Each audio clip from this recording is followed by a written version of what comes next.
15 000 porcs invendus sur les 50 000 présentés. La séance de cotation de ce jeudi est similaire à celle de mardi. Par leur absence au marché du porc breton à Plérin, la Coperle et Bigard protestent contre un prix d'1,40 € au cadran jugé trop élevé.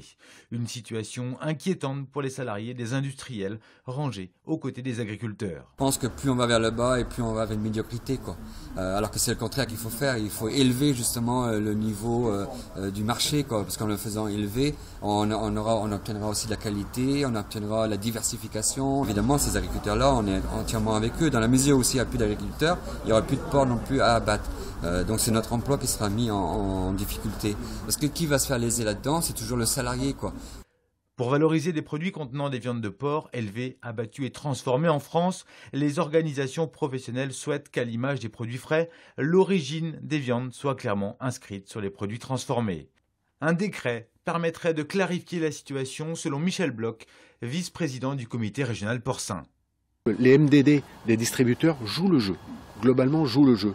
Mais les grandes marques de salaison, ça ne me dérange pas de les citer, que sont Fleury, Herta, Madrange et Aoste, doivent jouer le jeu de l'étiquetage de l'origine des produits. C'est pas normal que quand vous achetez le Bon Paris, il y a 9 consommatrices sur 10 qui pensent que c'est du jambon français. Je ne suis pas sûr que ce soit tout le temps du jambon français, j'en dirai pas plus. Pour l'heure, la situation reste inchangée. La Coperle ne sera pas présente lundi prochain au marché du porc breton. Les administrateurs de la coopérative se réunissent mardi pour décider d'un éventuel retour et sous quelles conditions au marché au cadran de Plérin. Selon les premiers chiffres récoltés, l'été 2015 pourrait être l'un des étés les plus chauds et ensoleillés depuis que sont faits les relevés météorologiques, juste derrière l'été 2003 et sa canicule. Mais il s'agit d'une moyenne nationale, car dans le Finistère, selon Météo France, après un début juillet prometteur, c'est la fraîcheur et les précipitations qui ont dominé plus qu'à l'accoutumée. Pourtant, dans ce camping haut de gamme, cela n'a pas affecté le taux de remplissage, avec des réservations souvent faites longtemps à l'avance. Il a juste fallu, pour les touristes, troquer le maillot de bain contre une tenue un peu plus chaude. Bon, les clients savent qu'il y a toujours une part de risque quand on vient en Bretagne. On n'est pas sûr du temps. C'est un petit peu le charme du pays. Voilà. Après, c'est vrai que la force de notre région, c'est que même quand il n'y a pas de soleil, il y a toujours de quoi s'occuper. Et cela, dans les offices de tourisme, on l'a bien ressenti. À Morlaix, en juillet, il y a eu près de 5% de touristes supplémentaires à venir au renseignement par rapport à 2014. Et avec la grisaille, les demandes ont quelque peu changé. Beaucoup plus culturelles et historiques que maritimes.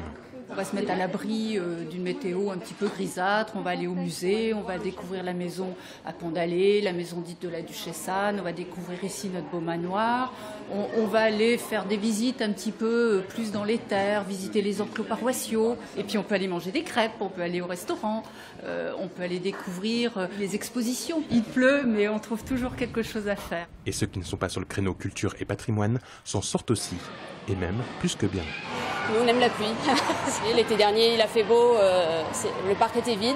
Là, cette année, c'est rare les journées où le parc est vide. Il ne fait pas vraiment mauvais tout le temps, mais il ne fait pas très beau, pas assez chaud pour aller à la plage. Donc, nous, on a du monde. Les gens sont contents de nous trouver. Voilà. Pour ceux qui préfèrent toujours la plage, il vous reste les bottes. Parce que, on ne va pas vous mentir, pour du grand soleil plusieurs jours de suite, il faudra encore attendre. Il y a encore quelques semaines, le centre-bourg de Malétroit était un lieu paisible et calme. Mais ça, c'était avant l'arrivée de drôles de créatures. Oui, il s'agit bien des lapins crétins qui ont envahi la maison de la Truie qui file datant du XVe siècle. Avec son rachat par le président d'Ubisoft, elle entame ainsi une nouvelle vie. Et même le cofondateur d'Ubisoft se prend au jeu des personnages loufoques de leurs jeux vidéo. Les lapins crétins cherchaient une maison en Bretagne. Et ils se sont baladés avec leur sous-marin, ils ont fait la Bretagne en long, en large, en travers. Ils sont montés le long de la rue du Général de Gaulle et ils ont vu cette maison du 15e qui leur paraissait bien, avec des lièvres qui jouent de la cornemuse, des truies qui filent leurs quenouilles. Ils ont trouvé que c'était drôle, alors ils ont investi le sous-sol de la maison. L'histoire plaît aux plus jeunes, à en croire l'affluence dans cette boutique unique dédiée aux lapins crétins. En réalité, le mariage lapin crétin, maison de la Truie qui file ou maison des singes, était un mariage un peu étonnant au départ et maintenant C'est un mariage réussi. Pour l'ouverture, nous ayons entre 2500 et 3000 personnes autour de cette maison. Il a été très difficile d'ailleurs de pouvoir leur parler, donc on a réussi à les attirer dans une petite placette à côté pour leur donner les raisons de la création de cet endroit. Il ne faut pas se le cacher, une boutique comme celle-ci affiche des prix plutôt élevés. Une dizaine d'euros pour les plus petites figurines et plus d'une trentaine d'euros pour les tailles moyennes. C'est le seul endroit où vous allez trouver tout ce qui concerne les lapins crétins. Et aujourd'hui, il y a le Futuroscope qui a une animation et un magasin des lapins crétins.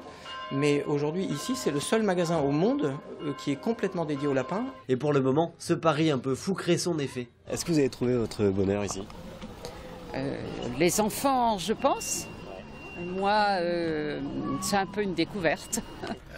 Ça pour faire crétin, on fait pas mieux, hein. mais ça marche finalement. Il y a beaucoup de choix et puis ça représente bien ce que sont les lapins crétins. C'est pour les enfants surtout, donc voilà, le petit a trouvé son bonheur. Je trouve que c'est très cher, mais que ça va marcher parce que c'est des trucs que les gamins adorent. Puis comme les créateurs sont d'ici, voilà. C'était incontournable, quoi. Exactement. Voilà, on avait dit qu'on le ferait pendant les vacances, c'est fait. Les principaux intéressés ont quant à eux catégoriquement refusé de répondre à nos questions.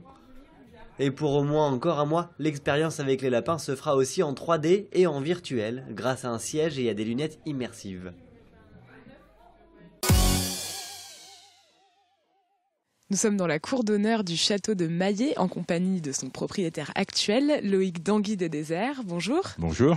Alors le château date du XIVe siècle, il est classé monument historique, mais certaines parties ont été construites ou refaites un peu plus tard. C'est exact. Le départ est donc environ 1350 et les parties de la tour carrée ont été réalisées au XVIe, 1550-1570.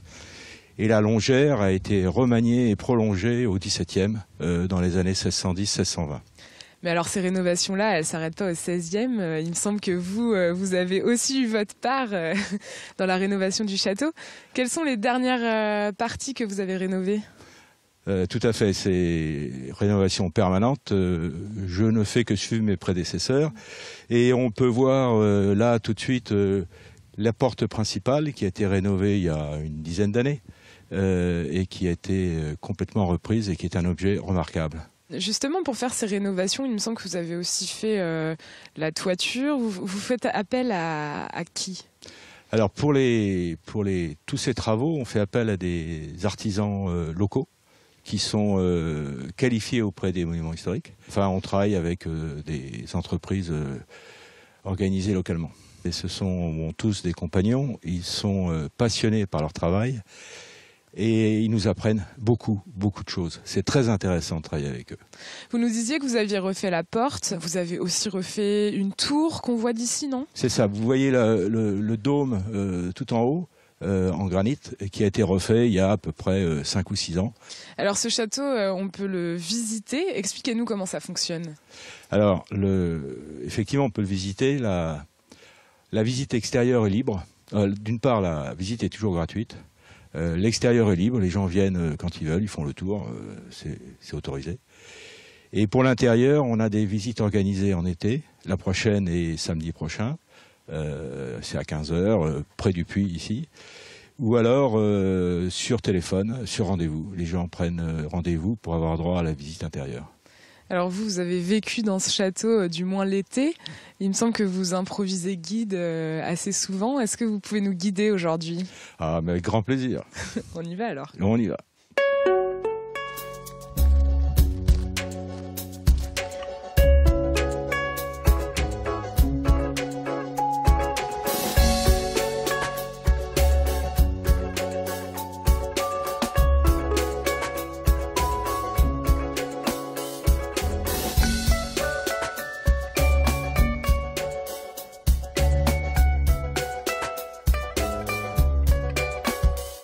On voit des peintures magnifiques dans cette pièce. On est où exactement ? Alors on est dans ce qui était la chambre du seigneur du premier manoir au XIVe siècle. C'est une pièce que vous faites visiter ? Alors, pas souvent, parce que comme vous voyez les peintures, un peu partout, elles sont fragiles, elles viennent d'être restaurées magnifiquement, et on ne peut pas supporter trop de monde en même temps, ce serait trop risqué pour les peintures. Ces peintures-là, elles ont une particularité, il me semble, elles sont peintes à même le granit. C'est ça, c'est très très particulier, il n'y a pas d'enduit. C'est une peinture directement sur la pierre, ce qui rend la chose particulièrement difficile à réaliser. Justement, ce genre de rénovation, ce genre de bijoux, ça fait partie des choses qui permettent de classer le château comme monument historique, il me semble. Mais alors, tout n'est pas classé. Expliquez-nous un peu la différence qui existe. Alors, effectivement, la totalité de la construction extérieure, c'est-à-dire les murs, la charpente, les ouvertures, sont classées monuments historiques. Certaines pièces intérieures, dont celle-ci, avec ses peintures, celle d'à côté, la cheminée de la pièce d'à côté. Le reste n'est qu'inscrit à l'inventaire. Donc ça donne un régime, un traitement différent dans l'organisation des travaux de restauration. Alors vous êtes châtelain, vous vivez dans un environnement magnifique. Est-ce qu'il y a aussi des inconvénients à cette vie de château? Alors il y en a quelques-uns. Faut pas oublier qu'en hiver il fait très froid parce que c'est grand. Là on pourrait chauffer, hein, mais ça coûterait une fortune. Les ouvertures, il y a une centaine d'ouvertures sur l'extérieur. Quand il y a beaucoup de vent, ce qui est souvent le cas ici, et de la pluie, il pleut. Donc il faut savoir que la maison est souvent mouillée. Mais bon, ça fait partie des petits inconvénients. Le plaisir d'être ici est incomparable. Justement, vous avez décidé de bientôt revenir vous installer dans ce château. C'est aussi parce que vous avez passé beaucoup de vacances ici, de bons moments Ah, quand j'étais petit, on était en vacances avec tous mes cousins. On était une trentaine de cousins en même temps. C'était le paradis sur Terre. Et là, effectivement, je vais cesser mon activité professionnelle à la fin de l'année. Et je viens m'installer ici de façon permanente. Ça va vous permettre aussi de faire plus visiter ce château ? Alors, éventuellement, oui. Et puis de mieux suivre tous les travaux de restauration qu'on entreprend. Et quelle est la prochaine étape dans ces rénovations ? Bien, ça va être de terminer cette pièce, en particulier couvrir les murs avec des boiseries similaires à celles qui étaient au XVIIe, terminer les peintures sur bois et les peintures de la pièce ronde qui est à côté. Bon, on viendra voir ça alors. Avec grand plaisir. Merci en tout cas. Je t'en prie. Les TBO, c'est terminé pour aujourd'hui, mais si vous aussi vous voulez visiter ce château, rendez-vous samedi 22 août à 15h au puits que l'on a vu tout à l'heure. Et nous, on se retrouve demain à 19h30.